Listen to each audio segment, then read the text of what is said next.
From JBS Studios in Greater New York, this is the JBS News Update with Teisha Bader. I'm Teisha Bader with the JBS News Update for Friday, March the 13th, 2020.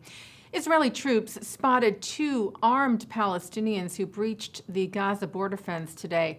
The two were in possession of improvised grenades and knives. They were arrested by the IDF and taken for questioning. Israeli Prime Minister Benjamin Netanyahu and Blue and White Party leader Benny Gantz spoke over the phone last night to discuss the possibility of forming a temporary emergency government in light of the coronavirus crisis. Gantz said he agreed with the initiative, writing on the party's Facebook page, "Given the circumstances, we are willing to discuss the possibility of establishing a broad national emergency government reflective of the entire Israeli public. We will do everything in our power to see it move forward for the sake of the State of Israel and its citizens." With the term broad government believed to be referring to one that includes the Arab parties, something which Netanyahu would likely oppose. And the prime minister later said that he would not allow supporters of terror in the Knesset. Gantz said he was still waiting for an official reply from Netanyahu to okay talks. It was also reported today that Blue and White was planning on trying to replace the Speaker of the Knesset, Yuli Edelstein, by a vote this Monday, seen by critics as a power play to help Blue and White push legislation that would bar Netanyahu from serving as prime minister because of the indictments he is facing. Likud harshly criticized the announcement by Blue and White, calling it a disgrace. By the way, this Monday is also the day of the swearing in of the 23rd Knesset, which will be done in 3 groups of 40 so as not to have large crowds gathered, heeding Israel's health ministry warnings to try and curb the spread of the coronavirus.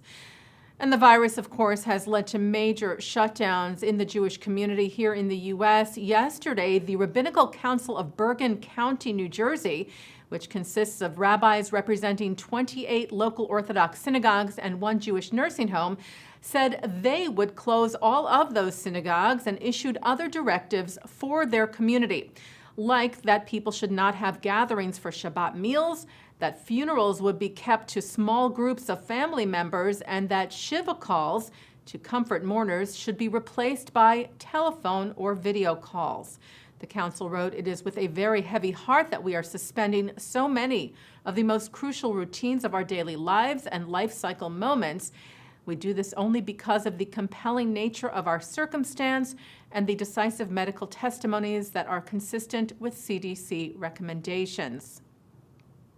Meanwhile, a large Aliyah fair that was scheduled for this Sunday in New Jersey will go on, but online.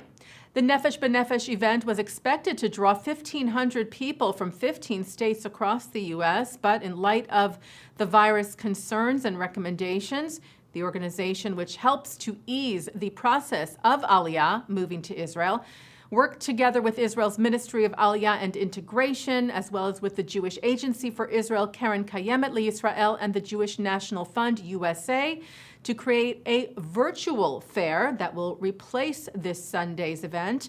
It will include online lectures on a number of Aliyah topics and will be broadcast live on Zoom.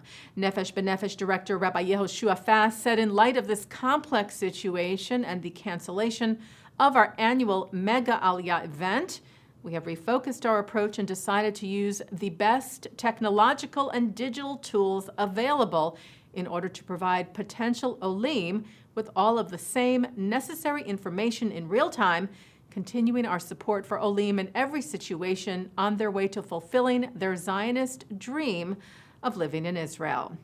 Taking a look now at our programming for tonight on JBS for Friday, March the 13th. Kabbalat Shabbat services from the Hampton Synagogue are coming up at 5:20, followed by live Shabbat services from New York City's Central Synagogue.